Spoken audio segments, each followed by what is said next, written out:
Bonjour, dans cette vidéo, nous allons nous intéresser à la notion de projection de vecteurs, notion importante notamment en mécanique du point.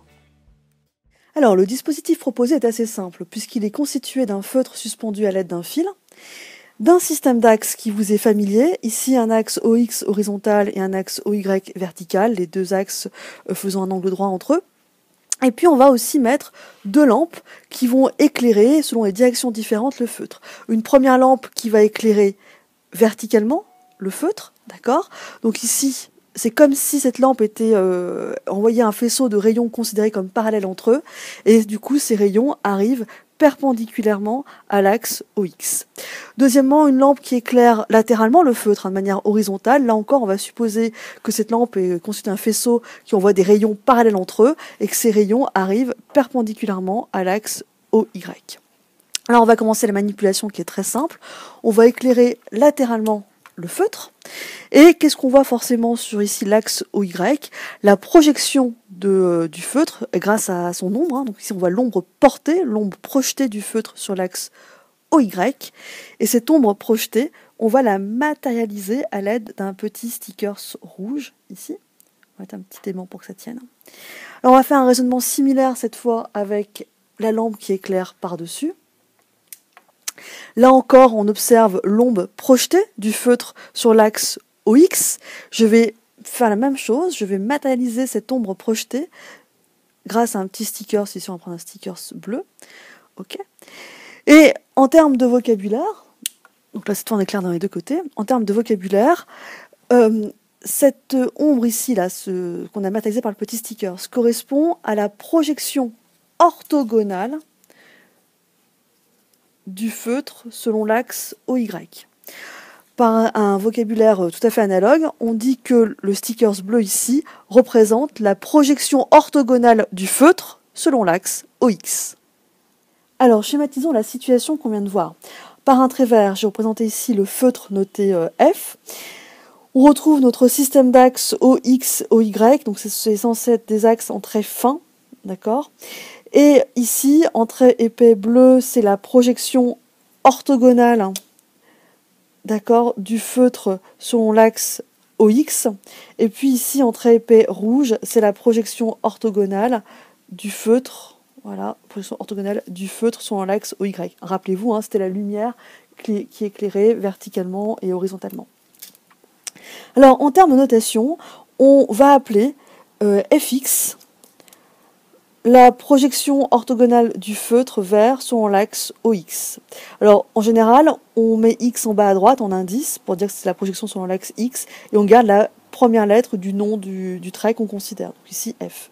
Donc, pas de surprise si je vous dis que la projection orthogonale de l'axe F va être notée selon l'axe OY, va être notée FY.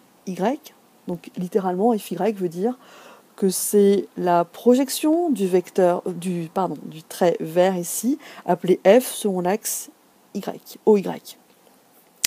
Alors, puisqu'il y a des projections orthogonales, on se doute bien qu'il va y avoir certainement un triangle rectangle, et donc qu'on va peut-être utiliser le théorème de Pythagore. Pour comprendre d'où vient cette égalité, on va faire apparaître le triangle rectangle ici. Donc ici, je mesure la longueur de la projection orthogonale du vecteur F sur l'axe OY, et on va un peu le déplacer jusqu'ici. Donc cette fois, on ne considère plus ceci, on considère ce triangle rectangle en ce point, et donc on a bien sûr la relation hypoténuse au carré est égale à adjacent au carré fois l'opposé aussi, plus l'opposé au carré. Ok, donc cette relation-là, on s'en sert pas très souvent en mécanique, mais parfois ça peut arriver. On préfère plutôt considérer les relations qui impliquent un angle, donc autrement dit les relations trigonométriques. Alors on va garder ceci, ça va nous être utile par la suite. Et donc on continue à garder ce triangle rectangle ici avec cet angle qu'on va appeler l'angle alpha. Alors en général, la difficulté est de trouver les valeurs des projections de ce trait ici. Bon, très rapidement, je pense que vous allez comprendre que ce trait va devenir vecteur dans pas longtemps. On va garder la notion de segment. La relation trigonométrique en termes de sinus nous dit que le sinus de l'angle alpha est égal à l'opposé sur l'hypoténuse. Donc l'opposé c'est FY, sur l'hypoténuse c'est F. Autrement dit, FY va être égal, on va le mettre ici, FY va être égal à F fois sinus alpha. Ok. On peut s'intéresser aussi à l'autre relation trigonométrique qui vous est familière, cosinus alpha. Cosinus alpha, en effet, c'est adjacent sur hypoténuse, donc c'est fx sur f. Autrement dit, si je veux connaître la longueur de cette projection orthogonale du trait f ici en fonction de l'angle et de la longueur de l'hypoténuse, on peut très bien dire que fx égale la longueur du vecteur fois le cosinus de l'angle. En termes de vocabulaire, ce qui est important, c'est que ces deux propriétés, ces deux expressions, fx égale à fy égale, sont ce qu'on va appeler les coordonnées du vecteur f.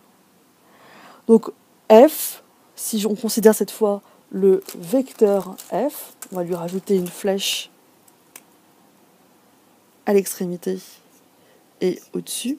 Le vecteur f peut voir donc ses composantes comme étant les suivantes: fx égale f fois cosinus alpha et fy égale f fois sinus alpha.